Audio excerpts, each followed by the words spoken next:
যিনি ex IAS and the only Bengali IAS of India, Bengali Muslim IAS, এবং সেই সঙ্গে সঙ্গে পাবলিক সার্ভিস কমিশন, পশ্চিমবঙ্গ সরকারের পাবলিক সার্ভিস কমিশনের এক্স চেয়ারম্যান এবং additional chief secretary of government of West বেঙ্গলের আসিফ ছিলেন।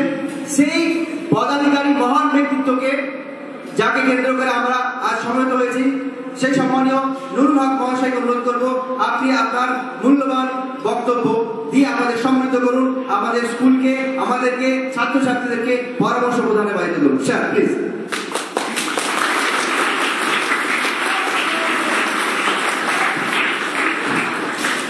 আসসালামু আলাইকুম।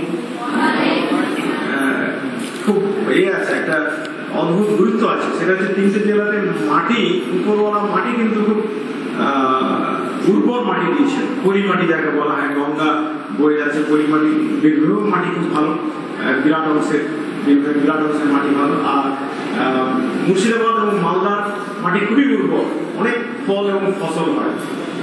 আমার দারিদ্র আছে খুব বেশি, মুর্শিদাবাদ মালদাতে দারিদ্র অনেক বেশি, গরিব মানুষের সংখ্যাটা বেশি, কিন্তু আবার মেধা, প্রচুর মেধা এখানে জন্মেছে এবং তারা মানে মালদা, মুর্শিদাবাদ, বীরভূম এইসব জেলা থেকে প্রচুর ভালো ভালো ডাক্তার, ইঞ্জিনিয়ার, WBCS অফিসার, অনেক অফিসার রয়েছে, খুব ভালো প্রফেসর, টিচার রয়েছে। সুতরাং মাটি যেমন উর্বর, আবার মেধা উর্বর, এখানে ছেলে মেয়েদের মেধা খুব উর্বর। তার মানে তোমাদের প্রত্যেকেরই মেধা আছে, যেহেতু তোমরা তিনটে জেলা থেকে আছো। ধরে না নিতে পারে সমস্ত তোমরা ছেলে মেয়ে মেধাবী। তা তোমরা তো তারে জমিন পর বই অনেকেই দেখেছো নাকি? হ্যাঁ, আমির খানের তারে জমিন পর মানে হচ্ছে স্টার্স অন দ্য গ্রাউন্ড, মানে মাটিতে কি না তারকা। তোমরা সবাই মাটিতে তারকা করে, তোমরা সবাই তারে জমিন পর। ওর আরেকটা বই হতে যাচ্ছে সিতারে জমিন পর। ওখানে যে নায়ক ছিল, মুখ্য নায়ক, একটা ছেলে, দার্সিল সাফারি, তাই তো? দার্সিল সাফারি যারা দেখেছে তারা জানো। ওখানে চরিত্রটা এমনই আছে, দার্সিল সাফারি। ও হচ্ছে একটু ডিসলেক্সিয়া অসুখ, মানে পড়তে ভালো পারে না, তারপরে বুঝতে একটু অসুবিধা হয়, এম কে ডব্লিউ ভাবে, ডব্লিউ কে এম ভাবে, অক্ষরগুলো নাচতে থাকে ওর সামনে। অনেকেই ডিসলেক্সিয়ার ছোটবেলায় ছিলেন, যেমন আইনস্টাইন তার মধ্যে একটা, আলবার্ট আইনস্টাইন। পরে উনি খুব নাম করে, এখনো পর্যন্ত সবচেয়ে বিখ্যাত বিজ্ঞানী আইনস্টাইন। উনি ছোটবেলাতে ডিসলেক্সিয়া ছিলেন। এবং অনেক বিজ্ঞানী আছে যারা ডিসলেক্সিয়াতে ভুগেছেন, কিন্তু পরে তারা বড় হয়েছে। তো তোমরা সবাই তারে জমিন পর, তোমাদের কারো কারো পরিচয় পাওয়া যাচ্ছে, এখন ভালো রেজাল্ট করছে, কিন্তু কেউ কেউ হয়তো এখনো প্রতিভা তারা তাদের প্রস্ফুটিত হয়নি, বিকশিত হয়নি। তোমরা চেষ্টা করলে তোমরাও তারে জমিন পর হয়ে যাবে সবাই, কোনো অসুবিধা নেই। আমার এই প্রসঙ্গে মনে পড়ে, আমি ছোটবেলায় কিন্তু ছাত্র হিসেবে খুব খারাপ ছিলাম, মানে পড়াশোনাতে খুবই খারাপ ছিলাম। ক্লাস 4-এ 3rd ডিভিশনে পাস করেছিলাম, 5 থেকে 6-এ কোনো প্রকারে পাস করেছিলাম, কোনো প্রকারে মাথায় পাস করেছিলাম। তারপর 6-এ একটু ভালো, তারপরে 7 থেকে আস্তে আস্তে ভালো হতে থাকে। তারপরে উচ্চ মাধ্যমিকে গিয়ে খুব ভালো রেজাল্ট করি। তারপরে নিচের দিকে তোমরা এখন যে অবস্থায় আছো, কারো রেজাল্ট হয়তো খুব একটা ভালো না, কিন্তু পারবে, তোমরা পারবে। আমাদের মাস্টারমশাই ম্যাডামদের সঙ্গে কথা বলেছি, প্রত্যেকেরই মধ্যে প্রতিভা আছে, তোমরা প্রত্যেকেই প্রতিভাবান। চেষ্টা করলে তোমরা ভালো রেজাল্ট করতে পারবে। আর কোনো সময় যদি অকৃতকার্য হন, চিন্তা করো না। আমার বড় ছেলে যে এখন অস্ট্রেলিয়ার মেলবোর্নে খুব বড় ইঞ্জিনিয়ার, পাওয়ার ইঞ্জিনিয়ার, ও কিন্তু 5 থেকে 6-এ ফেল করে যায়। ওই বর্ধমান সিএমএস স্কুলে, আমি তখন বর্ধমানে এডিএম ছিলাম, সিএমএস স্কুলে ওকে ভর্তি করেছিলাম। 4 থেকে 5-এ ফেল করে যায়। মানে আমি, আমার ছেলে, আমাদের প্রত্যেকেই নিয়ে যাবো। আমার ছোট ছেলে, সে আরো নিচের ক্লাসে ফেল করেছিল, সাউথ পয়েন্টে ভর্তি করা থেকে ক্লাস 1-এ ফেল করে যায়। তাকে আবার নিচের ক্লাসে, তার নিচের ক্লাসে কেজি আপারে ভর্তি করে। এরকম নিচের দিকে হয়, তারপরে আস্তে আস্তে ভালো হয়ে যায়। আবার উল্টোটাও হয়, আমাদের জানা দরকার, উল্টোটাও হয়। আমি জিডিতে তো আর 10-11 বছর পড়াচ্ছি, তারও বেশি হবে। জিডিতে যারা টপ করে তারা খুব ভালো মার্কস পায়, ছেলে মেয়ে যারা টপ করে 96-97% মার্কস পায়। আজকেই একজন আমাদের টপার, অনেক আগে। তো পিএইচডি করেছে ফিজিক্সে, তারপরে পোস্ট ডক করতে জার্মানিতে, ও বিয়ে হবে আরেকটি মেয়ের সঙ্গে, সেও পিএইচডি করছে ওই ফিজিক্স সাবজেক্টে পিএইচডি করছে। তারপরে নিমন্ত্রণ করলো, বিয়ের নিমন্ত্রণ করলো, বর্তমানে মেয়েটির বাড়ি, তো সে টপার ছিল। আবার উল্টো ঘটনাও আছে, টপার আমি দেখেছি যে যারা 1 বছর 2 বছর 3 বছরও পায়নি, নিট পায়নি, অথচ জিডির টপার। তার কারণ কি? তাদের মধ্যে অহংকার এসে গেছিল। এরকম একজন নয়, কয়েকজনকে পেয়ে গেছি। একজনকে দেখেছি 3 বারও পায়নি, সে কোটাতে গেল, সেখানেও পায়নি, কোটাতে গিয়েও পায়নি। আবার মাঝারি ছেলে মেয়ে যারা আছে দেখেছি এক চান্সে পেয়ে যাচ্ছে, মাঝারি। হয়তো ক্লাসের মধ্যে, আমাদের জিডি ক্লাসের মধ্যে 5, 6, 7 নম্বরে যারা র্যাঙ্ক আছে, তারা কিন্তু এক চান্সে পেয়ে যায়। তার কারণটা কি? তার মধ্যে একটা প্রতিজ্ঞা আছে, দৃঢ়তা আছে, এবং সে একদম মানে জোরালোভাবে চেষ্টা করে। তো প্রতিবাদ থাকাটা একটা জিনিস, কিন্তু যদি প্রতিবাদ সঙ্গে যদি অহংকার থাকে তাহলে কিন্তু সেই প্রতিবাদ নষ্ট হয়ে যাবে। আর প্রতিবাদ কম থাকলেও ক্ষতি নেই, তোমরা যদি একটু দৃঢ় প্রতিজ্ঞ যদি হও, একটু যদি চেষ্টা করো, অধ্যাবসায় যদি তোমাদের থাকে, তোমরা কিন্তু কামিয়াব হতে পারবে। আমি জীবনের বেশিরভাগ পরীক্ষাতে ফেল করেছি। প্রথমে ব্যাংকের ক্লার্কশিপের পরীক্ষাতে ফেল করেছি, কিন্তু তারপরের পরীক্ষা আমি রিজার্ভ ব্যাংকের ক্লার্কশিপে পাস করেছি। স্টেট ব্যাংকের ক্লার্কের পরীক্ষাতে, স্টেট ব্যাংকের প্রফেশনারি অফিসার পরীক্ষাতে ফেল করেছি, তারপর রিজার্ভ ব্যাংকের অফিসার গ্রেডে পাস করেছি। জীবনে ফেল করাটা দরকার, মাঝে মধ্যে ফেল করলে শেখা যায়। কম্পিটিটিভ পরীক্ষাতে, প্রতিযোগিতামূলক পরীক্ষাতে ফেল করলে ভালো, মানে হতাশা যেন না আসে, তোমাকে আরো শক্তি সঞ্চয় করে এগিয়ে যেতে। আমি দেখেছি আমার প্রত্যেকটা পরীক্ষাতে এরকম হয়েছে। তো তোমরাও মনে রাখবে যে তোমাদের প্রত্যেকের সম্ভাবনা আছে, তোমরা ভালো রেজাল্ট করে এগিয়ে দিতে পারবে। এবারে কয়েকটা আমি কথা বলি যেরকম দরকারি। কিছুদিন আগে রতনলাল টাটা মারা গেছেন, শুনেছি তোমরা? রতনলাল টাটা, তাই তো? শুনেছো তো? নাকি রতনলাল টাটা মারা গেছে। ওর জীবনে অনেক ঘটনা আছে। একটা ঘটনা তোমাদের বলি, তোমাদের এখানে কাজ দেবে সেটা। উনি নরওয়েতে গেছেন, নরওয়ে, বিভিন্ন দেশে ঘুরে বেড়াতেন। নরওয়ে, ডেনমার্ক, এগুলো ইউরোপের কিছু ছোট ছোট দেশ, এদেরকে বলা হয় happiest country in the world বলা হয়। দেশের মধ্যে সবচেয়ে সুখী দেশ, তার কারণ এখানকার মানুষরা খুব সুখী, মানুষদের চিন্তা অত থাকে না, কত কষ্ট নেই, তারা মানে নিশ্চিন্তা ইয়ে হয়, মনে আনন্দ থাকে তাদের মধ্যে। সেজন্য দেশটা হচ্ছে সুখীতম দেশ পৃথিবীর মধ্যে, নরওয়ে। নরওয়ের হোটেলে উনি গেছেন এবং সঙ্গে কয়েকজন ইঞ্জিনিয়ার থাকে, ওরা ম্যানেজার, জেনারেল ম্যানেজার, ইঞ্জিনিয়ার সব আছে। ধরে গিয়ে উনি বললেন যে তোমাদের কার কি দরকার, তোমরা অর্ডার দাও। কিন্তু ঢুকবার মুখেই দেখলেন একটি ছেলে একটি মেয়ে, হয়তো স্বামী স্ত্রী হতে পারে বা বন্ধু হতে পারে, দুজনে খাচ্ছে একটা ঘরে, একটা রুমে, ডাইনিং ঘরে, মনে একটা খাচ্ছে। তারা একটা জিনিসের একটা প্লেট নিয়েছে, যেমন মাংসের একটা প্লেট নিল, সবজির একটা প্লেট নিয়েছে, মাছের একটা প্লেট নিয়েছে, এইভাবে একটা প্লেট দুজনে মিলে ভাগ করে খাচ্ছে। তো রতনলাল টাটা খুব ধনী ব্যক্তি, ভারতবর্ষের মধ্যে সবচেয়ে ধনী ব্যক্তি ছিলেন উনি। তো উনি ভাবলেন এই কি ব্যাপার, এরা খাবে, ইয়াং ছেলে মেয়ে, এরা প্রত্যেকে এক প্লেট করে খাক, মাছ মাংস ইত্যাদি যা যা খাবে, ভাগ করে কেন খাচ্ছে? তো উনি ওই জন্য বললেন যে তোমাদের যা যা দরকার প্রত্যেকের আলাদা করে অর্ডার দাও। এবারে সবাই তাদের পছন্দ মতো খাবারের অর্ডার দিয়েছে। আর খাবারের প্লেটগুলো সাধারণত এই হয় বড় বড় হোটেলে ওরা বেশি পরিমাণে দেয়, যাতে করে কয়েকজন ভাগ করে খেতে পারে। তো সেটাই এরা খেয়াল করেনি, অর্ডার দেওয়ার পরে এসে গেছে, এসে যাওয়ার পরে খাচ্ছে। খাওয়ার পরে বেশ কিছু, মানে প্রত্যেক প্লেটে বেশ কিছুটা করে খাওয়ার বাকি থেকে গেছে। খাওয়ার শেষ হলো না, খেতেও পারলো না আসলে। খাওয়ার শেষ, তখন ওনার যে ম্যানেজার, রতনলাল টাটার যে ম্যানেজার, যে বলছে হোটেলের যে ওয়েটার বয়কে বলছে বিল নিয়ে এসো। বলে হ্যাঁ বিল নিয়ে আসবো, কিন্তু এগুলো কি করবো, এই যে খাবারগুলো আপনারা খেতে পারেননি? বলে তোমরা নিয়ে নাও, যা করার করো। বলে না আমরা তো নেবো না, আপনাকে প্যাক করে দিচ্ছি, আপনারা নিয়ে যান। তখন ওদের মান সম্মানে লেগেছে। টাটার মতো মানুষ, সে আবার রুমে নিয়ে যাবে, হোটেল রুমে নিয়ে যাবে, খাওয়ার উচ্ছিষ্ট অংশ নিয়ে যাবে, এটা খুব লজ্জার ব্যাপার। ও রেগে গিয়ে বলছে না দরকার নেই, ফেলে দাও, মাটিতে ফেলে দাও। তখন ওই হোটেলের যে ম্যানেজার ছুটে এসছে, স্যার কিছু মনে করবেন না, ইংরেজিতে বলেছে, কিছু মনে করবেন না, আপনি যদি এটা আমাদের ফেলতে বলেন তাহলে আপনার প্রচুর টাকা জরিমানা দিতে হবে। যা টাকাতে আপনি কিনেছেন খাবারটা, তার থেকে অনেক বেশি গুণ আপনাকে জরিমানা দিতে হবে। আর তখন বলছে না আমি কেন জরিমানা দেবো, তোমার আমি খেলো না তোমার, তার আমরা পুলিশ ডাকে, পুলিশ আপনার ব্যবস্থা করবে। তখন ভয় পেয়ে গেছে, কেন জরিমানা কেন দিতে হবে, যে আপনি ঠিক আছে খেলেন না, এবার এটা আমাদের দেশের কোনো লোক, আপনার খাওয়ার অংশটা খাবে না, আপনি বাদ দিয়ে দিয়েছেন খাবে না। আমার দেশে এরকম কেউ নেই যে আপনার এই খাবে। হ্যাঁ, ইন্ডিয়াতে থাকতে পারে এরকম আপনার কিছু লোক খাবে। এখানে মাটিতে যদি ফেলি মাটি নষ্ট হবে, মাটি দূষিত হয়ে যাবে, তার সঙ্গে সঙ্গে বাতাস দূষিত হবে, জল দূষিত হবে, কারণ ওখানে ওই জল গড়িয়ে যাবে। হ্যাঁ, আমাদের সমাজের যারা মানে এই মাটিতে থাকে বাতাস সব দূষিত হয়ে যাবে, তার জন্য আপনার মোটা টাকার ফাইন হবে। তখন রতনলালরা বুঝলেন যে সত্যি তো ভারতবর্ষে আমরা কত নষ্ট করি, মানুষ খেতে পায় না, ভারতবর্ষে 1/3 মানুষ দুবেলা খেতে পায় না পেট করে, আর আমরা কি করি সেখানে নষ্ট করি, খাবার ফেলে দিই। হোটেলে প্রত্যেক বড় হোটেলে খাবার ফেলে দেওয়া হয়, এমনকি বিয়ে বাড়িতেও খাবার ফেলে দেওয়া হয়। এটা কত অন্যায়! এটা শুধু নষ্ট করা হচ্ছে না, আমাদের পরিবেশটাকে দূষিত করে দেওয়া হচ্ছে। ওখান থেকে উনি শিক্ষা লাভ করলেন, তারপর থেকে সাবধান হয়ে গেলেন। সেটা তোমাদেরও এই ঘটনা থেকে, এটা গল্প নয়, ঘটনা, এই ঘটনা থেকে তোমাদেরও শিক্ষা লাভ করা দরকার।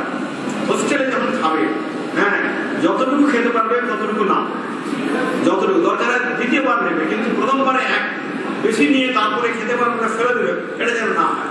হ্যাঁ, তাহলে যতটুকু পারবে, এখানে হোক, বাড়িতে হোক, বিয়ে বাড়িতে হোক, অনুষ্ঠানে হোক, যেখানে যাবে যতটুকু খেতে পারবে ততটুকু না, কম করে দরকার হয় না, দ্বিতীয়বার আবার নেবে, কিন্তু একসঙ্গে বেশি নেবে না। এটা ইসলাম ধর্ম, তাই বলা হয় সুন্নত, যেটা বলা হয় যতটুকু খাবে, যতটুকু খেতে পারবে ততটুকুই নাও, এবং খাওয়ার শেষে তোমার পেটে যেন কিছু পড়ে না থাকে, হাড্ডি কাঁটা ছাড়া আর অন্য কিছু যেন পড়ে না থাকে, সেটাই যে সুন্নত আদায় করা হয়। এটা রাসূলুল্লাহ সাল্লাল্লাহু আলাইহি ওয়াসাল্লাম করতেন। এবং তারপরে যারা আমরা ইসলাম ধর্মে সত্যিকার মেনে চলি, আমরা তো মানি না অনেকে, যেটা আমাদের হেডমাস্টার মশাই বললেন নাকি, হ্যাঁ, আমরা অনেকে মানি না, সময় জ্ঞান আমাদের থাকে না, আমাদের পরিচ্ছন্নতা জ্ঞান থাকে না, আমাদের এই ধরনের জ্ঞান যে খাবারের ব্যাপারে, খাবার যাতে নষ্ট না হয়। আচ্ছা, প্রতিবেশী যদি অভুক্ত থাকে তাকে খাবার দিয়ে খাওয়া, যেটা উনি বলেছিলেন, মাংসটা এমন রান্না করবে, ঝোলটা একটু বেশি রান্না করবে, যাতে করে তোমার, উনি বলেছিলেন প্রতিবেশী যদি অভুক্ত থাকে তাকে একটু পেয়ালাতে মাংসের পিস আর ঝোল একটু দিয়ে দিবে, তার জন্য ঝোলটা বেশি করে করবে। কেন বলেছিলেন? যে প্রতিবেশী অভুক্ত থাকলে, প্রতিবেশী যদি বস্ত্রহীন যদি থাকে তাকে বস্ত্র দাও, দিয়ে তারপরে তুমি তোমার যা দরকার সেটা চাহিদা পূরণ করো। কিন্তু এটা আমরা মানি না, এটা তোমরা মনে রাখবে আজ থেকে, যাতে খাওয়ার নষ্ট না হয়। ঠিক আছে তো? মনে থাকবে তো নাকি? ডাইনিং হলে যখন খেতে যাবে, তুমি প্লেটটা যখন নিয়ে ধুতে যাবে, তখন প্লেটে যেন কিছু ওই ছাড়া, হাড় কাঁটা ছাড়া, হ্যাঁ, আর কোনো জিনিস যেন না থাকে, ভাতও যেন না থাকে, সবজি যেন না থাকে। এটা খেয়াল রাখবে। এটা করলে অনেক আমাদের সমাজের অনেক উপকার হবে, বাঁচবে অনেক কিছু, এবং খরচও কমে যাবে, মিশনের খরচ কমে যাবে, মিশনও ভালোভাবে চলবে। এইটা একটা হবে, তাই তো? দ্বিতীয় যেটা বলবো, খাওয়ার ব্যাপারে বলি, দি ওয়াটার থেরাপি। এটা মনে রাখবে সবাই। আমরা আমাদের ওয়াটার থেরাপি মানে জল থেরাপি, অনেক থেরাপি আছে, মিউজিক থেরাপি আছে, অয়েল থেরাপি আছে, ম্যাসেজ থেরাপি আছে। ওয়াটার থেরাপি হচ্ছে খুব ইম্পর্টেন্ট। বিনা পয়সার চিকিৎসা করবে তুমি নিজে, অসুখ যাতে কম হয়, শরীর যাতে ভালো থাকে। সেটা কিভাবে দেখো, খেয়াল রাখবে। যেটা বলছি মনে রাখবে, আজকে দরকার ডায়েরিতে গিয়ে লিখে রাখবে, তোমাদের নোট বইতে লিখে রাখবে এখান থেকে যাওয়ার পরে। ওয়াটার থেরাপির ব্যাপার হচ্ছে যে সকালবেলায় ঘুম থেকে উঠে যেটা দরকার তোমাদের পানি, মানে সকালে ব্রাশ দিতে নেই, এটা নিয়ম। সকালে ব্রাশ দিতে নেই, রাত্রিতে ব্রাশ দিয়ে জিভটা ছিঁড়ে নেবে। হ্যাঁ, জিভ ছিঁড়লে কি হবে না, ওই যেগুলো জিভে লেগে থাকে, যে জিনিসগুলো ময়লাগুলো, হ্যাঁ, যার মধ্যে ব্যাকটেরিয়া আছে, ওইটা বের করে দাও। কারণ ওটা যদি জিভ যদি না ছিল আর ব্রাশ যদি না করো, সারা রাত্রি মুখের মধ্যে অনেক ব্যাকটেরিয়া জন্মাবে। ব্যাকটেরিয়া জন্মালে দাঁতের ক্ষতি হবে, দাঁতে পোকা হবে। তারপরে সকালে তোমাকে ব্রাশ করতে হবে। অত অপেক্ষা করবে কেন? রাত্রিতে ঘুমোবার আগে খাওয়ার 8 ঘন্টার মধ্যে তোমাকে ব্রাশ করতে হবে। তার সঙ্গে ওই টাং ক্লিনার দিয়ে টাংটাকে, জিভটাকে ক্লিন করে দাও, পরিষ্কার করে দাও। তার কিছুক্ষণ পরে পানি খাবে, সেটা আমি পরে বলছি পানি। তাহলে ওটা কাজ করলে সকালে তোমার ব্রাশ লাগবে না, টুথপেস্টও লাগবে না। কারণ সকালের মুখটা যেটা থাকবে পরিষ্কার, যদি রাত্রিতে করো, সকালের মুখে যে থাকবে, যে জিনিসগুলো থাকবে সেগুলো উপকারী। শুধু সাদা পানিতে ধোবে, বড়জন নিম দাপন দেবে, তার বেশি নয়, কোনো পেস্ট দেবে না, দিলেই নষ্ট হয়ে যাবে। তোমার মুখের মধ্যে যে ভালো যে জিনিসগুলো আছে, ভালো ব্যাকটেরিয়া যেগুলো আছে, সেগুলো নষ্ট হয়ে যাবে। তাহলে সাদা পানিতে মুখ ধুয়ে তারপরে তুমি পানি খাবে আর কি। কিন্তু তার আগে যেটা করবে, তো নিশ্চয়ই বাথরুম সেরে আসার পরে উজু করবে, তাহলে নিয়ম হচ্ছে যে মুখে পানি নেবে, হ্যাঁ, মুখটাকে ভরে দেবে পানি দিয়ে, তারপরে চোখে ঝাপটা দেবে। ওই গরম পানি নয় কিন্তু, ঠান্ডা পানি, নর্মাল পানি ঝাপটা দেবে, ঝাপটা কয়েকবার ঝাপটা দেবে। এবারে কুলি ফেলে দাও, কুলি পানিটা ফেলে দাও, আবার করো, এরকম 3বার 4বার কুলি নাও, প্রত্যেকবারে 3-4বার ঝাপটা দাও, যেটা দেখবে অনেক মুসলিম মানুষই করেন এটা আর কি, উজু করার সময় এটা করবে। এটা করলে কি হবে না, তোমার টক্সিন গুলো, শরীরের টক্সিন গুলো বেরিয়ে যাবে, ওই মুখ থেকে কুলি থেকে বেরিয়ে যাবে, টক্সিন বেরিয়ে যাবে, সারা রাত্রি ধরে যে টক্সিন যেগুলো ছিল সেগুলো বেরিয়ে যাবে। আর উপরন্তু তোমার এই অপটিক নার্ভ, মানে চোখের নার্ভ, যারা বায়োলজি পড়েছে জানো, চোখের নার্ভ ব্রেনে গেছে, ব্রেনে একটু মানে করবে আর কি, স্টিমুলেট করবে, করলে ব্রেনটাও সতেজ হবে। তারপরে তুমি কিছুক্ষণ পর যে পড়তে বসবে, পড়াতে একটু মন আসবে, ব্রেন তখন আস্তে আস্তে করে সতেজ হয়ে যাবে। ঘুম থেকে ওঠার পরে ব্রেন থাকে, খুব স্লো থাকে, অলস থাকে, সেটা সতেজ হয়ে যাবে যদি এটা করতে পারে। নাম হচ্ছে কোল্ড স্টিমিউলেশন বলে, কোল্ড স্টিমিউলেশন। মুখে গুলি করে পানি রাখবে, তারপরে ঝাপটা দেবে, তার 3বার করার পরে আবার ফেলবে, আবার এরকম 3-4বার রিপিট যদি করো, দেখবে অনেকটা ভালো হয়ে যাবে, ব্রেন অনেকটা সতেজ হয়ে যাবে। তো কোল্ড ওয়াটার স্টিমিউলেশন হলো এটা। তারপরে কি করবে না, 1 গ্লাস পানি অতি অবশ্যই খাবে, বসে খাবে, ডান হাতে ধরে খাবে, হাতেও ধরে খেতে পারো, ডান হাত ধরে খাও, খাওয়ার পরে তারপরে 3 খেপে খেতে হবে, অন্তত 3 খেপ, 4 খেপ হলে ভালো, 5 খেপ হলে ভালো। একসঙ্গে গটগট করে খাওয়া চলবে না, কারণ তাতে ক্ষতি হতে পারে। খাদ্যনালী আর শ্বাসনালী একটা জায়গাতে মিশে গেছে, যদি কেউ গটগট করে, যদি যেরকম আছে না বোতল নিয়ে খায় বা গ্লাস নিয়ে ঘটঘট করে খেলো, তাতে যে কোনো সময় শ্বাসনালীতে ঢুকে যেতে পারে, ওই জল ঢুকে গেলে খুব বিপদ হয়।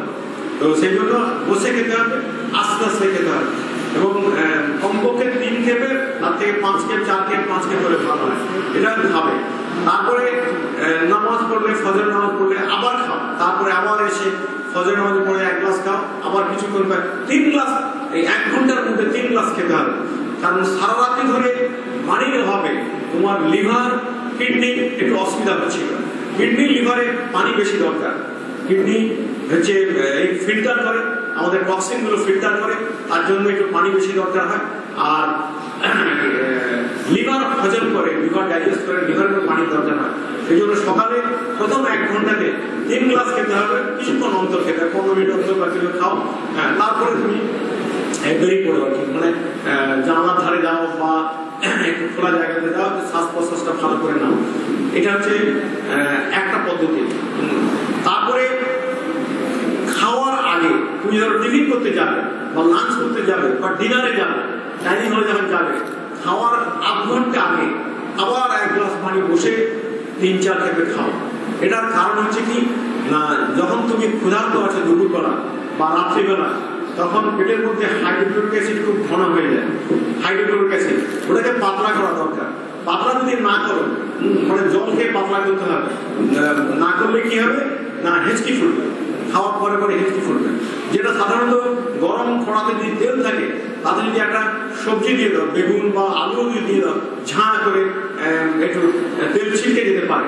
সেই জন্য হেঁচকি ফুটে ওই কারণে যে যেখানে ঘন হাইড্রোক্লোরিক অ্যাসিড পেটের মধ্যে আছে, সেখানে যদি ওটাকে পাতলা না করা হয়, তাহলে কিন্তু ওই অবস্থায় যদি খাওয়া শুরু করে, তাহলে হেঁচকি হতে পারে। সেই জন্য 1 গ্লাস পানি আগে খেয়ে নেবে, আস্তে আস্তে খেয়ে তারপরে যাবে। আর দ্বিতীয় একটা কারণ হচ্ছে কি না, তোমার ক্ষুধাটা একটু কমিয়ে দেবে, যেটা আমাদের বলা হয়, রাসূলুল্লাহ সাল্লাল্লাহু আলাইহি ওয়াসাল্লাম বলেছেন, এই পেটের 3 অংশের মধ্যে একটা অংশ জল দিয়ে ভরাতে হবে, একটা অংশ হাওয়া দিয়ে ভরাতে হবে, আর হাওয়ার জন্য খালি রাখতে হবে, আর একটা অংশে খাদ্য থাকবে। সুতরাং তোমাকে তোমার খাওয়াটা, তখন খাওয়ার চাহিদাটা কমে যায়। মানুষের অসুখ হয় কিন্তু বেশি খাওয়ার জন্য, কম খাওয়ার জন্য অসুখ হয় না। কম খেলে শরীর ভালো থাকে, বেশি খেলে শরীর ক্ষতি হয়, অসুখ বিসুখ বেশি হয়। তাহলে খাওয়ার ইচ্ছাটা কমে যাবে। এটা একটা, দুটো কারণ, বৈজ্ঞানিক দুটো কারণ হলো এটা। তারপরে খাওয়ার সময় একদম পানি খাওয়া চলবে না। অনেকে আমি দেখেছি টেবিলে বোতল রাখে, গ্লাস রাখে, খেতে থাকে, একদম চলবে না। খাওয়ার সময় একদম চলবে না। উনি আরব দেশে যেখানে শুকনো খাবার খাওয়া হয়, রুটি, খেজুর আর মাংসের ওই কোরমা কাবাব যেখানে খাওয়া হয়, সেই জায়গাতে উনি বলেছিলেন যে খাওয়ার সময় একদম পানি খাবে না। খাওয়ার 8 ঘন্টা আগে পানি খাও, খাওয়ার 1 ঘন্টা পরে পানি খাও। খাওয়ার সময় একদম পানি, যদি পানি খাও তাহলে তোমার অম্বল, গ্যাস, বদহজম হবে চান্স আছে। তাই হয়, বেশিরভাগ কিন্তু তাই হয়। হ্যাঁ, আমাদের অনেকেই এটা ভুল করে, খাওয়ার সময় লবণটাও টেবিল থেকে বাদ দিয়ে দেবে, লবণ যেন না থাকে। আর জলের গ্লাস একটু দূরে রাখবে, যদি খুব কষ্ট হয় তখন খাবে, নাহলে খাবে না। অভ্যাস করো, দেখবে খাওয়ার সময় যেন একদম জল না খেতে হয়। কারণ তুমি যেটা খাচ্ছ, বাঙালির খাওয়ার, ভাতের মধ্যে অনেক জল আছে, অনেক পানি আছে, সবজিতে পানি আছে, ডালে পানি আছে, মাছের ঝোলে আছে, বা মাংসের ঝোল, যাই খাবে সব জায়গাতে তোমার জল আছে, প্রচুর জল আছে। হ্যাঁ, তাহলে কেন তোমার অতিরিক্ত জলের দরকার? অতি বেশি হয়ে যাচ্ছে জল আর। এবং ওই সময় যদি জল খায় কেউ বেশি, তাহলে হজম করার জন্য যে এনজাইম ইয়ে হয়, ওই জীবের মানে মাধ্যমে যারা যাচ্ছে দাঁতের গোড়া থেকে, দাঁতে যখন চেবাবে দাঁতের গোড়া থেকে কিছু এনজাইম বেরোয়, কিছু হজমের এনজাইম বেরোয়, সেইগুলো পেটের মধ্যে যায়, সেগুলো হজম করে। তো সেইগুলো কিভাবে পাতলা হয়ে যায়, সেগুলো যদি পাতলা হয়ে যায় তাহলে হজমের অসুবিধা হয়। যে জন্য অনেকে অ্যান্টাসিড ট্যাবলেট খায় বা হজমের জন্য ট্যাবলেট খেতে হয়। এটা খেতে হবে না যদি আমরা নিয়মটা মেনে চলি। কম খাবো, আগে আধ ঘন্টা আগে 1 গ্লাস জল খাবো, পানি খাবো, তারপরে 1 ঘন্টা পরে খাওয়ার 1 ঘন্টা পরে 1 গ্লাস, তারপরে কিছুক্ষণ পরে 15 মিনিট পরে আরো 1 গ্লাস খাও না, কোনো অসুবিধা নেই। মাংস যদি খাও তাহলে, ডাল যদি বেশি করে খাও তাহলে তোমাকে একটু পানি বেশি করে খেতে হবে, পরে 1 ঘন্টা পরে পানি বেশি করে খেতে হবে। এটা যদি মেনে চলো দেখবে অনেক সুবিধা হবে। আর হচ্ছে একটা কথা আছে, তেলে ভাজার পরে জল নয়, তাই তো? তেলে ভাজার পরে জল নয়, ফলের পরে জল, ফল খাওয়ার পরে জল নয়। এটার কারণ কি? তোমরা যেহেতু পড়াশোনা করছো, তোমাদেরকে একটু বিজ্ঞান শিখতে হবে। আপ টু ক্লাস 10 সবাই তোমরা বিজ্ঞান পড়ছো, ফিজিক্স, কেমিস্ট্রি, বায়োলজি পড়ছো 10 পর্যন্ত। তো সুতরাং তোমাদের বাড়িতেও এটা এই কথা বোঝানো দরকার, মা বাবা বা যারা বয়স্ক মানুষ তাদেরকেও বোঝানো দরকার যে ফল খাওয়ার পরে জল খাওয়া একদম উচিত নয়, আর তেল ভাজা খাওয়ার পরে জল খাওয়া উচিত নয়। তেল ভাজা যখন খাওয়া হয় তখন কি ওই তেল যেটা আছে, তেলের যে গ্লোবিউলস বলে, যে কণাগুলো আছে, এই খাদ্য নালীতে আটকে থাকে। তেলের কণা বা চর্বি জাতীয় জিনিস কেউ যদি খায়, মাংস খেলে তার মাংসের ঝোলে চর্বিগুলো থাকে বা মাংসের চর্বি থাকে, সেটাও খাদ্য নালীতে লেগে থাকে। তো ওই সময় ঠান্ডা জল যদি কেউ খায়, ফ্রিজের জল একদমই নয়, ফ্রিজের জল কখনোই খাওয়া উচিত নয়। ফ্রিজের জল, কোল্ড ড্রিঙ্কস আর ফ্রুট ড্রিঙ্কস ফ্রিজ থেকে বের করে কখনো খাবে না। হ্যাঁ, যদি ফ্রুট ড্রিঙ্কস খেতে যাও নর্মাল খাও, মানে ফ্রিজের বাইরে আছে, বের করে রেখে দাও ঘন্টাখানেক, তারপরে খাও। আর কোল্ড ড্রিঙ্কস তো একদমই উচিত নয়, কোল্ড ড্রিঙ্কসের ক্ষতি হয়, উপকারের থেকে অপকার বেশি হয়। কোনো ঠান্ডা জল, এমনকি যত গরম পড়ুক না কেন, ঠান্ডা জল একদমই খাবে না। ঠান্ডা জল কি করে? ওই তোমার খাদ্য নালীর ক্ষতি করবে। একটা খাওয়ার খেলে তার যে দানাগুলো লেগে থাকে গলায়, এই যখনই ঠান্ডা ফ্রিজের পানি খাবে তখন ওই দানাগুলো, চর্বি বা তেলের দানাগুলো আরো আটকে যাবে, খাদ্য নালীতে আটকে যাবে, যে জন্য আলসার হয়। এই খাদ্য নালীতে বা পেটের মধ্যে আলসার হয়, ওইসব কারণে আলসার হয়। যদি তেলে ভাজা খাও, তাহলে যদি খেতে হয় হালকা গরম পানি খাও বা চা খাও। গরম পানি খেলে কি হবে, বা গরম চা খেলে ওটা পরিষ্কার হয়ে যাবে, গলে যাবে, পরিষ্কার হয়ে যাবে। আর ফলের পরে কোনো কিছুই খাওয়া উচিত নয়। ফলে যার 9 আছে বলো, ফলে যে ভিটামিন গুলো আছে, কোন কোন ভিটামিন জলে দ্রবীভূত হয়, জলে দ্রবণীয় কোন কোন ভিটামিন, জোরে বলো, বলো কোন কোন ভিটামিন 9 বলো, কোন কোন ভিটামিন? হ্যাঁ, বি কমপ্লেক্স, ডি হলো না, অর্ধেক হয়েছে, আর বাকি আছে। হ্যাঁ, সি, সি আরেকটা বাকি আছে, কে, এই তো বলছি, ঠিক। বি, সি, কে, এই 3টে জলে দ্রবীভূত হয়। তার মানে জলে দ্রবীভূত হয় না, ফ্যাটে দ্রবীভূত হয় ভিটামিন এ এবং ভিটামিন ডি। এবারে দেখো, প্রত্যেক ফলে প্রায় ভিটামিন সি আছে, অনেক ফলে ভিটামিন সি আছে, তাই না? ভিটামিন সি, ভিটামিন ডি কোনটা আছে? তো আর কে তো সবজিতে কে আছে। ভিটামিন সি যদি তুমি ফল খাওয়ার পর যদি জল খাও, তাহলে কি হবে? জলে ওটা চলে যাবে, কিডনি দিয়ে বেরিয়ে যাবে, ইউরিন হয়ে পাস হয়ে যাবে, তার মানে ভিটামিন সি বেশিক্ষণ থাকবে না। কিন্তু আমাদের শরীরে ভিটামিন সি দরকার, প্রত্যেক দিন দরকার। যেহেতু ভিটামিন সি বেশিক্ষণ থাকে না, হ্যাঁ, প্রত্যেক দিন ভিটামিন সি খাওয়া দরকার, পারলে দুবেলা খাওয়াটা ভালো। ভিটামিন সি যে যে ফলে আছে বা ফুলে আছে, বেশি ফুল তোমরা অনেকে পছন্দ করো, দেশি ফুল যেগুলো আছে টক ফুল, ওগুলোতে ভিটামিন সি ভালো আছে। এখন তো কমলা লেবু আছে, খেতে পারো, কমলা লেবুতে ভিটামিন সি আছে, তারপরে ক্যালসিয়াম আছে, খুব ভালো, এগুলো খাও। তো এগুলো খাওয়ার পরে জল খাওয়া চলবে না। তো এটাকে বলা হয় দি ওয়াটার থেরাপি। যে ওয়াটার থেরাপি এটা তোমরা মনে রাখবে, এটা যদি মেনে চলো তাহলে খুবই ভালো হয়, ঠিক আছে? তো এবারে একটা কথা বলবো, যেটা জীবনে কাজ দেবে, সারা জীবন তোমাকে তোমার কাজ দেবে। একটা মানুষ, একটা ছেলে হোক মেয়ে হোক, তার 4টে কোয়ালিটি থাকা দরকার ভালো, মানে সমাজে বা প্রতিযোগিতামূলক পরীক্ষাতে ভালো দিক করতে হয়, সমাজে ভালো করে যদি থাকতে হয়, হাসি খুশি থাকতে, আনন্দ থাকতে, তার 4টে গুণ দরকার। 4টে কিউ দিয়ে আছে। একটা হচ্ছে পি কিউ বলে, ফিজিক্যাল কোয়েশ্চেন্ট, দৈহিক ভাগফল। প্রত্যেকেই চায় একটু একটু যাতে করে রূপটা ভালো হয়, চুলটা যাতে ভালো থাকে, ড্রেস যাতে ভালো হয়, অর্থাৎ কি দৈহিক দিক থেকে সে যেন একটু স্মার্ট হয়। এবং তোমরা প্রত্যেকেই স্মার্ট হবে, দেখলাম আজকে প্রত্যেকেই স্মার্ট, আরো স্মার্ট হবে। যত বড় হবে তত তোমাদের আরো জ্ঞান আসবে, তোমরা নিজেকে আরো স্মার্ট তৈরি করবে। স্মার্ট হওয়াটা দরকার, একে পিকিউ বলে। পিকিউটা ভালো করতে পারলে প্রথম যে ইন্টারভিউতে বা কোনো জায়গাতে গেলে হ্যাঁ ভালো ছেলেটি বা মেয়েটি স্মার্ট আছে, ভালো। হ্যাঁ, তারপরে আইকিউ সকলেরই আছে তোমাদের, যেহেতু তোমরা পড়াশোনা করে পাস করে আসছো এবং আরো পড়াশোনা করবে, আইকিউটা বরাবর পারবে, কোনো অসুবিধা নেই আইকিউ। আর তারপরে যেটা হচ্ছে ইকিউটা দরকার, ইকিউটা খুব কম আছে। EQ emotional question, emotional question সেটা কি না আবেগ জড়িত। মানুষের মানে মন এবং দেহ দুটো নিয়েই কাজ। মন যদি ভালো হয় তাহলে মানুষটা ভালো হয়, তাকে মানুষ বলা হয়। মন যদি কারো খারাপ, যদি মানে পশুর মতো যদি মন হয়, তাকে বলা হয় অমানুষ বলা হয়। তো এই ইকিউটা তোমাদের ভালো। ইকিউ মানে কি না মানুষের প্রতি সমব্যথা, সমবেদনা, সহানুভূতি। যারা যেসব মানুষ কষ্টে আছে, বিপদে আছে, তাদেরকে সাহায্য করা। হ্যাঁ, তোমার থেকে বয়স্ক মানুষ, তাদেরকে সাহায্য করা দরকার। বা বাড়িতে যারা তোমার থেকে বড়, তাদেরকে শ্রদ্ধা করা, তাদের অসুবিধার কথা চিন্তা করে তাদের কাজ করতে হয়। এটা হচ্ছে ইমোশনাল কোয়েশ্চেন বলে। এই ইমোশনাল কোয়েশ্চেনটা খুবই দরকার। 3 ইডিয়টস বই দেখেছো তো? 3 ইডিয়টস আমির খানের, তাতে ইকিউ সবচেয়ে ভালো হচ্ছে 3টে ইডিয়টের ইকিউ সবচেয়ে ভালো, ইকিউ 3টে সবচেয়ে ভালো। আমির খান আরো তার সঙ্গে যারা 2-3 জন ছিল আর কি, বন্ধু, তাদের ইকিউ ভালো। তার কারণ কি, তারা তাদের বন্ধুর বাড়িতে তার বন্ধুর বাবা মা কেউ অসুস্থ হয়ে তাকে হাসপাতালে নিয়ে যায়। বন্ধুর বাড়িতে যদি রান্না না হয়, ওরা রান্না মানে ওরা খাওয়ার জিনিস নিয়ে মাসিমা পিসিমা ইত্যাদি করে ওরা রান্না করুন, আমাদের খিদে পেয়েছে, ও নিজের খাওয়ার জন্য নয়, খাওয়ানোর জন্য কিনে নিয়ে যাচ্ছে, যাতে করে রান্না হবে, বাড়িতে রান্না হয়। উনুন বন্ধ আছে। তো এদের ইকিউ অনেক বেশি, কিন্তু পড়াশোনাতে ভালো না, ইডিয়ট। তো এদের ইকিউটা খুব স্ট্রং, মানে ইয়ে আছে। আবার অন্যদিকে যে আরেকজন যে ছেলে আছে, যে ফার্স্ট হয়, সে হচ্ছে পড়াশোনাতে খুব ভালো, কিন্তু সামাজিক দিক থেকে একদম ইডিয়ট একেবারে। হ্যাঁ, তো এর মাঝামাঝির মধ্যে হতে হবে, মাঝামাঝি হতে হবে, পড়াশোনাতে ভালো হতে হবে, খুব ভালো না হলেও কোনো অসুবিধা নেই, পড়াশোনাতে মাঝামাঝি হয়।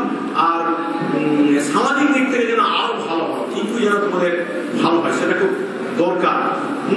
তার মানে একটা হচ্ছে স্মার্ট ইডিয়ট, যারা 3-4 বন্ধু, তারা হচ্ছে স্মার্ট ইডিয়ট। আর অন্যদিকে যে আছে সে হচ্ছে জিনিয়াস, কিন্তু স্টুপিড জিনিয়াস। যে ফার্স্ট হয় ক্লাসের মধ্যে, সে হচ্ছে স্টুপিড জিনিয়াস। সে হচ্ছে সমাজের জন্য স্টুপিড, আর নিজের জন্য জিনিয়াস, স্বার্থপর। নিজের কাছে দেখবে কি বড় পোস্ট পাওয়া যায়, এটা আছে। তাহলে এই স্টুপিড জিনিয়াস আর স্মার্ট ইডিয়ট, এদের মাঝামাঝির মধ্যে হতে হবে, মাঝামাঝি হতে হবে। স্মার্ট ইন্টেলেকচুয়ালস হতে হবে তোমাদের সবাইকে। পারবে তোমরা পারবে। এখন তোমরা যে 3 জেলা থেকে এসছো, 3 জেলার মাটি যেমন উর্বর, মেধাও তেমনি উর্বর। তোমরা শুধু সেই মেধার যদি একটু বিকাশ ঘটাতে পারো, তাহলে দেখবে তোমরা প্রত্যেকে স্মার্ট ইন্টেলেকচুয়ালস হবে, বিভিন্ন দিকে তোমরা প্রতিষ্ঠিত হতে পারবে। এটা মনে রাখবে যে মেধাকে বিকশিত না করলে মেধা কিন্তু ভোতা হয়ে যায়। মেধার জন্ম হয় সব উপরওয়ালা নিরপেক্ষ। ধনী বাড়িতেও মেধার জন্ম দেন, জন্ম দেন, আর গরিব বাড়িতেও জন্ম দেন। এবারে ধনী বাড়িতে যে ছেলে মেয়ে মেধা নিয়ে জন্মালো, সে দেখলো যে আমার বাবা মায়ের অনেক সম্পত্তি আছে, কি দরকার এত পরিশ্রম করার, কি দরকার, সে অলস হয়ে যায়, পড়াশোনা করতে চায় না, তাকে যতই এ করা হয় তার আগ্রহ থাকে না, তার মনের মধ্যে জেদ নেই। আবার খুব গরিব বাড়ি, সে এত নাজেহাল হয়ে গেছে, অনেক সময় কষ্ট হয়। অতি দারিদ্র আবার ভালো না, অতি দারিদ্র খারাপ, একটু অল্প দারিদ্র থাকবে ভালো, অল্প কষ্ট থাকবে বাড়িতে, কিছুটা অভাব থাকবে, তবেই তার তাড়নায়, অভাবের তাড়নায় কি করবে, ছেলে মেয়েরা ভালো পড়াশোনা করবে। সেই জন্য তোমাদের বাড়িতে যদি অল্প অভাব থাকে, কষ্ট থাকে, খাওয়া দাওয়ার কষ্ট, রোজগারের কষ্ট, মা বাবার কষ্ট যদি থাকে, সেটা ভালো, সেটা আশীর্বাদ। আর যেখানে প্রাচুর্য আছে সেটা কিন্তু অভিশাপ। মনে রাখবে, প্রাচুর্য যেখানে আছে, বিলাসিতা যেখানে আছে, সেটা অভিশাপ।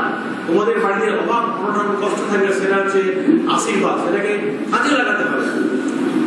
পৃথিবীতে যে মূল্যবান যে রত্নগুলো আছে তার মধ্যে একটা হচ্ছে হিরে, তাই তো, মূল্যবান রত্ন হিরে আছে। আর হচ্ছে কি না, যেটা যেটা এর মধ্যে ওই সমুদ্রে যেটা পাওয়া যায়, মুক্ত মুক্ত মুক্ত পাওয়া যায়, তাই তো, দুটো খুব মূল্যবান। এই দুটো যে তৈরি হয়, আর ওদিকে সোনা আছে, তারপরে সোনা, তারপরে সোনাকে যদি খাঁটি করতে হয়, সোনাকে পোড়াতে হয়। যারা স্যাঁকড়া, যারা এই করে কর্মকার, যারা তারা কি করে, তারা সোনাকে গড়ায়, পুড়িয়ে দেয়, খাতটাকে বের করে দেয়। সেই জন্য সোনাকে যদি ভালো সোনা হতে হয় তাহলে পোড়াতে হবে। অর্থাৎ তোমরা যদি, ওদের মেধা যদি ভালো থাকে, তোমাদের পরিশ্রম করতে হবে, কষ্ট করতে হবে। তেমনি ওদিকে ডায়মন্ড দেখো, ডায়মন্ড অনেক বছর ধরে থাকে। কয়লা, প্রথমে গাছ বন হয়ে চাপা ছিল, তারপরে সেখানে কয়লা হলো, কয়লার মধ্যে কয়েকশো বছর বা হাজার হাজার বছর ধরে পড়ে আছে চাপের মধ্যে, উচ্চ তাপমাত্রার, উচ্চ চাপ, কয়েক হাজার ডিগ্রি সেন্টিগ্রেড টেম্পারেচার থাকে এবং চাপও অনেক বেশি। সেই তার মধ্যে অল্প কিছুটা অংশ ডায়মন্ড হয়, হিরে হয়। আবার ওদিকে মুক্ত হচ্ছে কি না, যে ঝিনুকের কষ্ট হয়, পাথর ঢুকে গেছে ভেতরে, তার চোখের জল, মানে অশ্রু, যেটা অশ্রু, যেটা সেই অশ্রু থেকেই মুক্ত তৈরি হয়, কষ্ট। তার মানে যত মূল্যবান রত্ন আমাদের পৃথিবীতে দেখতে পাই, সেগুলো সবই অতি কষ্টের তৈরি হয়। সুতরাং তোমরা যদি জীবনে উন্নতি করতে চাও, তোমরা কষ্ট করো। এবং এই মিশনে আমি দেখলাম অনেক ম্যাডাম আর টিচার আছেন, খুব ভালো। আমি আজকে আলোচনা করেছি ওদের সঙ্গে, ভালো করে পড়াশোনা করলে তোমরা এগিয়ে যেতে পারবে। এখানেই থাকো, এখানেই 11-12 পড়ো, পড়াশোনা করো, খেলাধুলা করো, এবং জানবে যে খুব বেশি বড় মিশনে গেলে কিন্তু বিপদে পড়ে যাবে। মাঝারি মিশনে ভালো রেজাল্ট করো। আমি যেমন হায়ার সেকেন্ডারি পাস করার পরে 3টে কলেজে চান্স পেয়েছিলাম ফিজিক্স অনার্স পড়ার জন্য। একটা হচ্ছে প্রেসিডেন্সিতে, তখন প্রেসিডেন্সি কলেজ ছিল, তারপরে সেন্ট জেভিয়ার্স কলেজ, ওটাও কলেজ ছিল, আর মৌলানা আজাদ কলেজ। আমি দেখলাম প্রেসিডেন্সিতে আমার থেকে খুব ভালো ভালো ছেলে মেয়েরা আছে, আমি পারবো না, আমার মধ্যে হীনমন্যতা আসবে।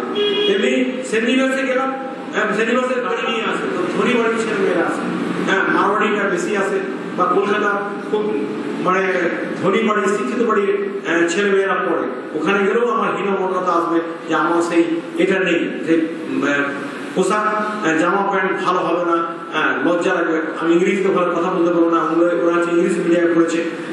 আমি ধরলাম মৌলানা বলে, যেখানে ইংলিশ মিডিয়াম, বাংলা মিডিয়ামে সব ছেলে মেয়েরা আছে, কিছু গ্রামের ছেলেও আসবে, কিছু শহরের ছেলেও আসবে। এটাই আমার পক্ষে উপযুক্ত জায়গা। আমি পড়লাম এবং আল্লাহর রহমতে খুব ভালো রেজাল্ট হলো। প্রথম বছরই আমি ফার্স্ট ক্লাসের মধ্যে অনেকটা টপকে গেলাম, তারপর থেকে আরো আমার উৎসাহ বেড়ে গেল। সেই জন্য চেষ্টা করবে মাঝারি মিশনে ভালো করে পড়া। তার কারণ মাঝারি মিশনে তুমি যদি প্রথম 3-4 জন মধ্যে থাকতে পারো, তুমি টিচারের নজর কাটবে, ম্যাডামের নজর কাটবে, তোমার ভালো রেজাল্ট হবে। যেটা আমি মৌলানা করে করেছিলাম। মৌলানা করে যেহেতু প্রথম বছরে ফার্স্ট হয়ে গেলাম অ্যানুয়াল পরীক্ষাতে, তারপরে সেকেন্ড ইয়ার থেকে আমাকে প্রফেসররা সব নজর দিতেন, যে আমাকে বলতেন, বাড়িতেও থাকতেন, বিনা পয়সা পড়াতেন, নোট দিতেন, বিনা পয়সা পড়াতেন। তো তোমরাও যদি মাঝারি ছেলে মেয়েও থাকো, তোমরা মানে অতি ভালো মানের হতে পারবে যদি তোমরা এই মিশনে থাকো। তার কারণ ভালো রেজাল্ট করাটা সেটা অনেকটা নিজের উপর নির্ভর করে, আর ভালো শিক্ষকের উপর নির্ভর করে। আমি শিক্ষক মশাই ম্যাডামদের সঙ্গে কথা বলেছি কিভাবে ভালো পড়ানো যায়, এবং এর পরে যখন আসবো আরো আলোচনা করবো। যাবো, বিশেষ করে উঁচু ক্লাসগুলোতে বেশি করে আমি একটু একটু করে প্রশ্ন করবো, ক্লাস নেবো, তাহলে তোমাদের আরো ভালো। এটা একটা বড় গুণ, এটা যদি তুমি তৈরি করতে পারো জীবনে অনেক ভালো ভালো চাকরি পাবে। হ্যাঁ, সেই জন্য ভালো ইংরেজি যদি শিখতে চাও এনসিইআরটি বই পড়লে দেখবে নিচও হবে আর ইংরেজিতেও ভালো তুমি রপ্ত করতে পারবে। তো তোমার এখানে থাকো। আর জিডির সঙ্গে আমাদের জিডিতে আছে, জিডির সঙ্গে যারা যারা যুক্ত থাকবে তাদের আমরা সুযোগ সুবিধা দিই। গরিব ছেলেমেয়ে যারা পাস করে যায় জিডি স্কুল থেকে তারা স্কলারশিপ পায়, আর আমাদের অনেক নিট কোচিং সেন্টারও আছে আমাদের জিডির সঙ্গে যুক্ত, সেখানেও আমরা এই করতে পারি। যদি এখানে নিট কোচিং শুরু হয়ে যায় ভালো, কারণ 11 শুরু হবে, তারপর 12 চলবে, এখন সময় আছে। হ্যাঁ, আগামী 3 বছর সময় আছে, তার মধ্যে যদি হয়ে যায় ভালো। তাহলে আরো অনেক জায়গা আমাদের আছে, অনেক মিশন আছে জিডি যেখানে নিটের কোচিং হয়, ওরা যেতে পারবে। এমনকি ডব্লিউসিএস এর কোচিং আমাদের কলকাতাতে আমরা নিই, ছেলে মেয়েদের ডব্লিউসিএস কোচিং দেওয়া হয়। এটা আজকে একটা আমি মেসেজ করলাম, একজন বলছে যে এক ভদ্রলোক বলছেন, মানে মুসলিম চাকুরিজীবী বললেন যে আপনার জিডিতে যদি পুলিশের ট্রেনিং যদি করেন, আরো কতগুলো অন্যান্য চাকরির যে ট্রেনিং আছে সেগুলো করলে ভালো। ডব্লিউসিএস ছাড়া তার নিচে লেভেলে পুলিশে এখন প্রচুর চাকরিতে অ্যাপয়েন্টমেন্ট দিচ্ছে, বিশেষ করে মেয়েদের জন্য। এখন তো রিজার্ভ হয়ে গেছে, তাই না? মেয়েদের জন্য অনেক পুলিশের চাকরি রিজার্ভ হয়ে যাচ্ছে। কিছু কিছু থানা আছে শুধু মেয়েদের থানা, মেয়েদের জন্য আছে। সেই জন্য এখন মেয়েরা অনেকেই চাকরি পাচ্ছে পুলিশে। তো ওটাও আমরা চেষ্টা করছি তাহলে যাতে পুলিশের জন্য ট্রেনিং দেওয়া যায়। তো আমাদের জিডিতে এরকম পরপর আমরা অনেক ধরনের প্রোগ্রাম তৈরি করে যাবো, কোনো অসুবিধা নেই, শুধু এই মিশনে থাকতে হবে। কেউ যদি মনে করে যে আমি খুব বড় মিশনে চলে যাবো, তাহলে কিন্তু বিপদ হয়। তার মানে ওখানে টাকা প্রচুর লাগবে, তারপরে কোনো স্কলারশিপ পাবে না আমাদের এখান থেকে, আর একটু মরিচিকার মধ্যে থাকবে। সেই জন্য চেষ্টা করো এখানে থাকার, মন ঠিক করে থাকো। বরং এই মিশনের পড়াশোনার মান কি করে ভালো করা যায় তার জন্য আমরা চেষ্টা করবো। আমাদের ম্যানেজমেন্ট চেষ্টা করবেন, আমিও মাঝে মধ্যেই আসবো। মুর্শিদাবাদে আমাদের কয়েকটা জিডির সঙ্গে যুক্ত মিশন আছে, আমি আসি, তো পরামর্শ দিয়ে যাবো আর তোমাদের কাছে বক্তব্য রাখবো, বিভিন্ন ধরনের বক্তব্য রাখবো। কিন্তু আজকে যেটা বললাম, যতটা বলেছি পারলে তোমরা নোট বইতে বা ডায়েরিতে লিখে রাখো, ভুলে যাওয়ার সম্ভাবনা আছে। দি ওয়াটার থেরাপি যেটা বললাম এটা লিখে রাখো। আর 4টে কিউ যেটা বললাম, আর একটা কিউ বাকি থেকেছে, এসকিউ, স্পিরিচুয়াল কোয়েশ্চেন। ওটা আমি আজকে বলবো না, ওটা একটু উন্নত মানের স্পিরিচুয়াল কোয়েশ্চেন, এসকিউ। ওটা আধ্যাত্মিক ব্যাপার আছে, ওটা আমি পরের বেলা বলবো, ওটা একটু সময় লাগে। স্পিরিচুয়াল কোয়েশ্চেন আপাতত পিকিউ, আইকিউ, ইকিউ, এই 3টেকে ভালো করার চেষ্টা করো, 3টেকে ভালো করার চেষ্টা করো। তারপরে এসকিউতে আমি পরের বেলা যখন আসবো বলবো। আর আজকে যা আজকে যা বললাম ওটা লিখে রাখো, যতগুলো মনে থাকবে লিখে রাখো, আলোচনা করি, একে অপরের সঙ্গে আলোচনা করলে কারো যদি পয়েন্ট বাদ যায় সে পয়েন্টগুলো তোমরা আবার লিখে রাখো, সবাই এ করে রাখো। তাহলে দেখবেন মাঝে মধ্যে পড়বে, মাঝে মধ্যে আমি যখন ডায়েরি মেনটেন করি, আমার ভালো ভালো যেসব ঘটনা, ভালো ভালো যেগুলো আমি পেপারে, টিভিতে বা হোয়াটসঅ্যাপে পাই, আমি আমার লেখা থাকে, নোট বই থাকে তার জন্য। খাদ্যের জন্য একটা নোট বই, পুষ্টির নোট বই, তারপরে ধর্মীয় ব্যাপারে একটা আছে নোট বই, এবং বিভিন্ন এতে আছে বিশেষ বিশেষ ঘটনাগুলো আমার লেখা থাকে। তার কারণ মানুষ ভুলে যেতে পারে, মাঝে মধ্যে পড়লে সুবিধা হয়, মাঝে মধ্যে তার মনে এসে যাবে। তো তোমরা এই হ্যাবিটটা তৈরি করো, ডায়েরি মেনটেন করার চেষ্টা করো। একটু বড় ডায়েরি হবে, অন্তত একটা, যদি ডায়েরি না থাকে একটা ভালো খাতা রাখো, যে খাতা কাগজগুলো ভালো, একটু মোটা কাগজ হবে। আর কালি ব্যবহার করবে 3 রকমের কালি, ব্লু, ব্ল্যাক অ্যান্ড রেড, 3 রকমের কালি। রেডটা হচ্ছে আন্ডারলাইন করবে যেগুলো খুব ইম্পর্টেন্ট কথাবার্তাগুলো আছে, আর ব্ল্যাকে তোমার ক্যাপশনগুলো দেবে, টপিক দেবে, টপিকগুলো ব্ল্যাকে লিখবে। একটা প্যারাগ্রাফ শুরু হওয়ার আগে প্যারাগ্রাফের যে জিস্ট, যেটা মানে একটা বাক্য বা কিছু যদি লিখতে চাও বা শব্দ লিখতে চাও, ব্ল্যাক কালিতে লেখো। আর লাল কালিতে আন্ডারলাইন করে দাও, যেটা যেটা খুব মূল্যবান কথা আছে সেগুলো লাল কালিতে আন্ডারলাইন করো। তো মেনে চলো, প্রথম থেকে ভালো ভালো অভ্যাস তৈরি করো, দেখবে জীবনে অনেক এগিয়ে যেতে পারবে। আমি তো অনেক পরে এগুলো উপলব্ধি করেছি, তোমাদের কম বয়সে তোমাদের বললাম, আমার যেগুলো অভিজ্ঞতা থেকে আরো বলবো ইনশাআল্লাহ, পরে পরে আরো কিছু কিছু কথা আমি বলবো। এই করে বক্তব্য শেষ করছি। মুখ্য উপদেষ্টা হিসেবে নিযুক্ত